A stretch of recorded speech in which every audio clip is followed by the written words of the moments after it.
ജീവിതത്തിൽ സന്തോഷം ലഭിക്കാൻ വേണം ഈ മനോഭാവം. ജീവിതത്തിൽ സന്തോഷം കണ്ടെത്താൻ പരിശ്രമിക്കുന്നവരാണ് നമ്മൾ.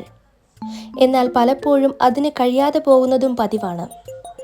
ജീവിതത്തിൽ വിജയിച്ച നിരവധി പേർ പിന്തുടരുന്ന ഒരു ശീലമുണ്ട്. അതിനു പറയുന്ന പേരാണ് ആൻ ആറ്റിറ്റ്യൂഡ് ഓഫ് ഗ്രാറ്റിറ്റ്യൂഡ് അഥവാ നന്ദിയുടെ മനോഭാവം. എത്ര വലിയ വിജയം നേടിയാലും സന്തോഷം കണ്ടെത്താൻ ഈ ശീലം അനിവാര്യമാണ്. ആ വിജയത്തിനു പിന്നിൽ 3 ഘടകങ്ങൾ ഉണ്ടെന്ന തിരിച്ചറിവാണ് ആദ്യം ഉണ്ടാകേണ്ടത്. അതിലാദ്യത്തേത് നമ്മൾ തന്നെയാണ്. നമ്മുടെ ശ്രമങ്ങൾ ഒരുപക്ഷെ വളരെ കഠിനമായ ശ്രമങ്ങളായിരിക്കും. ഇതാണ് വിജയത്തിലെ പ്രധാന കാരണം, ഇമ്മീഡിയറ്റ് കോസ്. നമ്മൾ സ്വയം നന്ദിയുള്ളവരായിരിക്കണം.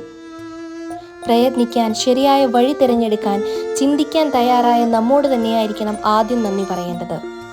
നമ്മൾ മാത്രമല്ല നമ്മുടെ വിജയത്തിന് കാരണം. ഇതാണ് രണ്ടാമത്തെ ഘടകം, റിമോട്ട് കോസ്. നമ്മുടെ മാതാപിതാക്കൾ, അധ്യാപകർ, സഹോദരങ്ങൾ, സുഹൃത്തുക്കൾ എന്നിങ്ങനെ പലരും ഈ വിജയത്തിന്റെ ഭാഗമായിരിക്കും. നമ്മളെ വിജയത്തിലേക്ക് നയിച്ച വ്യക്തികളെ ഓർക്കാനും സംസാരിക്കാനും നന്ദി പറയാനും അവസരം കണ്ടെത്തുക. അത് നമ്മുടെ മനസ്സിന് സംതൃപ്തി നൽകും. മറ്റുള്ളവരോട് സംസാരിക്കാൻ സഹായിക്കുന്ന, എഴുന്നേറ്റ് നടക്കാൻ സഹായിക്കുന്ന ശക്തിയാണ് മൂന്നാമത്തെ ഘടകം, അൾട്ടിമേറ്റ് കോസ്. അതിന് നന്ദി പറയുക. വിജയങ്ങളെല്ലാം സന്തോഷം പകരില്ല. അതിന് ഈ മനോഭാവം പിന്തുടരുക. ജീവിതത്തിൽ കൂടുതൽ ഉയർച്ചകളിൽ എത്താനും വിജയം നേടാനും ഈ മനോഭാവം കരുത്തേകും.